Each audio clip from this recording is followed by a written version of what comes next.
Rightio, I'll give this a go and see if it works. Now this is an image on my computer. Now this engine here, had it on the bench and I thought, alright, hasn't had any oil in it yet. It's been a motor that I had built for me. Took a long time. Anyway, thought I'll put some oil in the cylinders just in case, because it hasn't had any oil put in the engine yet. So now as it was sitting like so, one of the valves must have been open, and I noticed just here that there was a leak.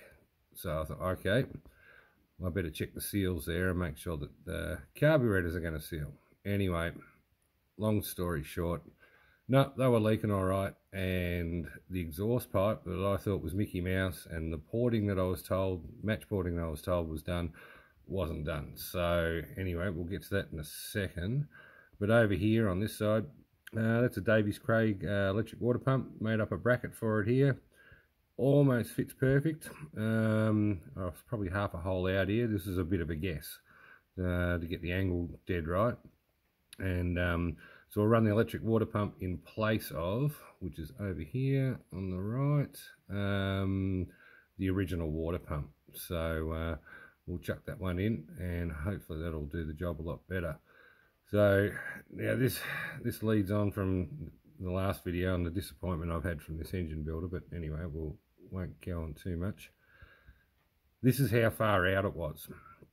Now, the inlet gasket and the manifold gasket, when it was on the car, it didn't match at all.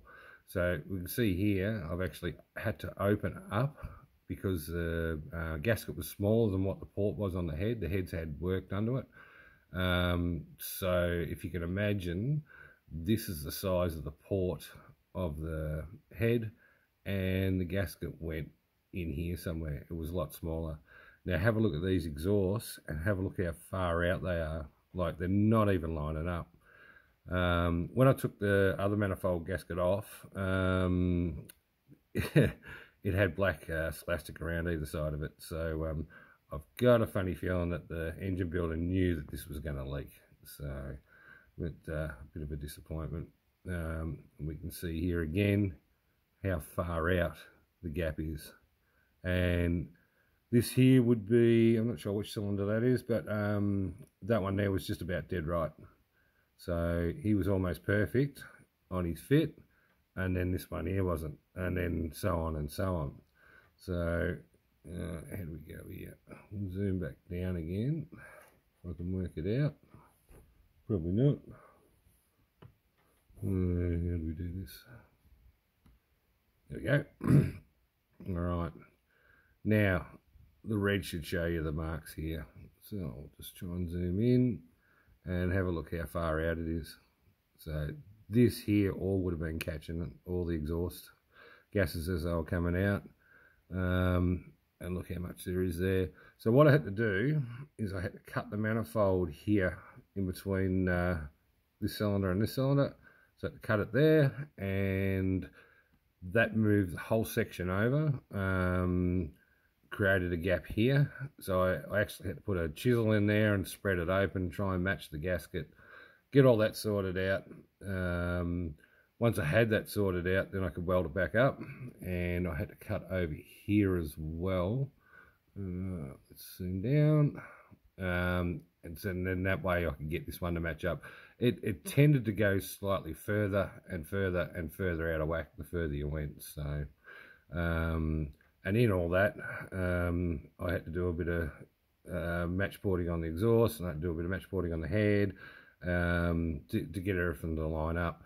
And these bits of foam here, I had all them jammed in the head with in the ports in the head, along with wire through the centre of them so I could get them back out. And then on top of that, I had Vaseline in there as well, so nothing can get stuck in there and go any further. So yeah, it was for a job that was supposed to have been done, match porting, and a set of $500 exhausts that were made for Hillman Imp. Yeah, none of this was correct. It was just a bit of a disappointment. All right, we'll move on to the airbox and how I'm trying to get that sorted out now. But all this I've fixed.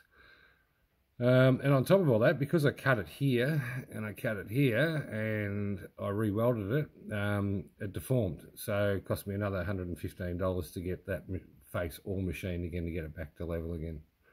All right, we'll go and check out the next bit.